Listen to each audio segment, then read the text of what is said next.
electoral బాండ్లు రద్దు సమాచార హక్కు చట్టానికి భావ వ్యక్తీకరణ స్వేచ్ఛకు వాటితో విఘాతం బాండ్ల పథకం రాజ్యాంగ విరుద్ధం అధికార పార్టీలు బెదిరింపులకు పాల్పడవచ్చు క్విడ్ ప్రోకోలో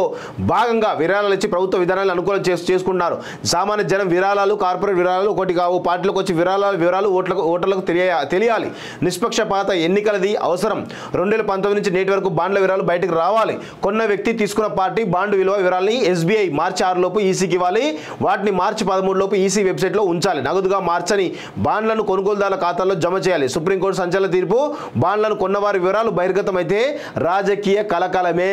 వాస్తవంగా కూడా రాజకీయంగా ముఖ్యంగా ఇది బీఆర్ఎస్ పార్టీకి పెద్ద ఎత్తున నష్టం చేకూర్చేటువంటి అవకాశం అయితే బలంగా కనబడుతుంది ఎవరెవరు ఏమేమి ఇచ్చారనేది ఇప్పుడు బహిర్గతం అవుతాయి అప్పుడు ఒక్కొక్కరి బీఆర్ఎస్ పార్టీ ముఖ్యంగా బీఆర్ఎస్ పార్టీ పెద్ద ఎత్తున నష్టం జరిగే అవకాశం అయితే కనబడుతూ ఉంది ఎన్నికల బాండ్లు అప్రజాస్వామికమని అప్పుడే చెప్పాం పారదర్శకత కోసమే అంటూ ఒకరిని చూస్తా ఉన్నాం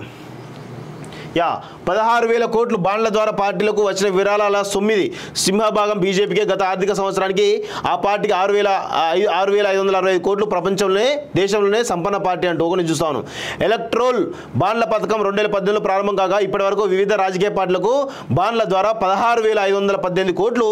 నిధులు లభించాయి వీటిలో సింహభాగం బీజేపీకి దక్కాయి గత ఆర్థిక సంవత్సరం వరకు అన్ని పార్టీలకు కలిపి 12,000 కోట్లు లభించగా వీటిలో బీజేపీ వాటా 6,565 కోట్లు అంటే 50% 2023-24 ఆర్థిక సంవత్సరం బాండ్ల వివరాలు పార్టీల వారీగా ఇంకా వెల్లడి కాలేదు ఆయా పార్టీలు వార్షిక ఆడిట్ రిపోర్టులను ఎన్నికల సంఘానికి సమర్పించిన తర్వాత ఈ వివరాలు తెలుస్తాయి సో మొత్తానికైతే ఈ ఎలక్ట్రల్ బాండ్లు